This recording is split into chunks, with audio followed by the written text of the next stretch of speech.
It's simple time and this is Chef Tato and today gagawa tayo ng masarap na pika-pika na siguradong maaadi kayo dito. Kaya, let's start cooking! Simple, luto na ha.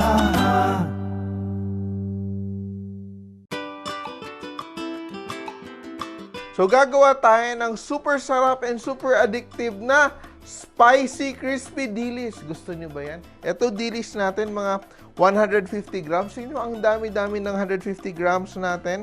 So, sa amin, tinatawag siya na lansang or parang, di ba pa siyang pako, parang siyang nail. So, eto siya, what we do, I'm heating some oil. Yung pinakauna natin gagawin ay pipirtuhin natin yung ating dilis.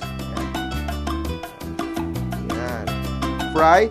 But when we fry it, we be sure na hindi siya masusunog. Kasi pag alam mo, pag naging sunog tong ating dilis, nagiging bitter. Yan. Ayaw natin maging bitter. Kaya, ingat lang tayo. We want it to be crisp, but we don't want it to be overcooked.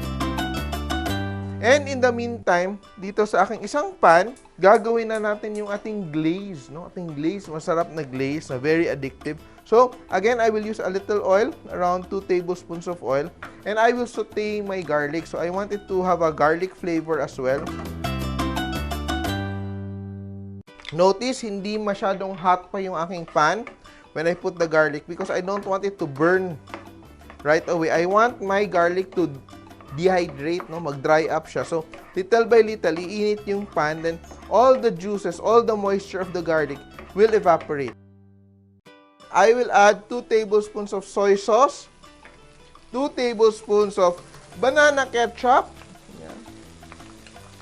1 tablespoon of hot sauce. Yan, you can add more kung gusto mong mas maanghang. And 4 tablespoons of brown sugar. Yan. So we just let that cook hanggang maging, alam mo, maging very sticky siya. Yan.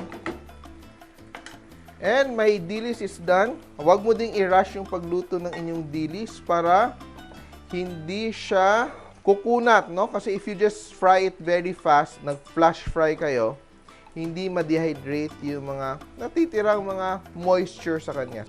You let that rest. So yung gusto natin mangyari sa dilis, medyo mag-cool down siya ng konti, no? Kasi pag mainit pa siya, there is still steam. So, mangyayari, and you put your glaze, what's going to happen is that matatrap yung moisture sa dilis and kukunat siya. So, what you want, pahanginan natin yung dilis until it's really crispy. Yan, let the excess oil drip as well. And let's watch our glaze. Yung glaze din naman natin, kailangan sobra na niyang lapot or else, the moisture is going to seep into the dilis and mawawala din yung crispiness niya. What do? We just toss our dilis. Yan. Toss our dilis. Yan. Yan. Actually, pwede din pala itong pang negosyo, don't you think, mga ka-simple? And, optional, you can add chili flakes. Nalagyan ko lang ng konting chili flakes para, you know, mas bongga yung ating crispy dilis. And, you can also add sesame seeds. Yan. Parang Asian touch, di ba? So, parang siyang Korean na dilis. And we're done.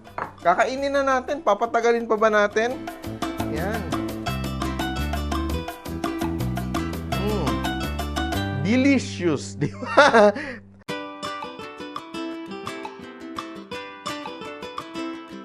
Here it is. Our version of crispy spicy dilis. Made simple for you, of course. Kaya tandaan nyo, kahit sino kaya magluto, basta simple! Mga ka-simple, remember, loving is sharing. Kaya share this video and like nyo na rin. Kain muna ako. Bye!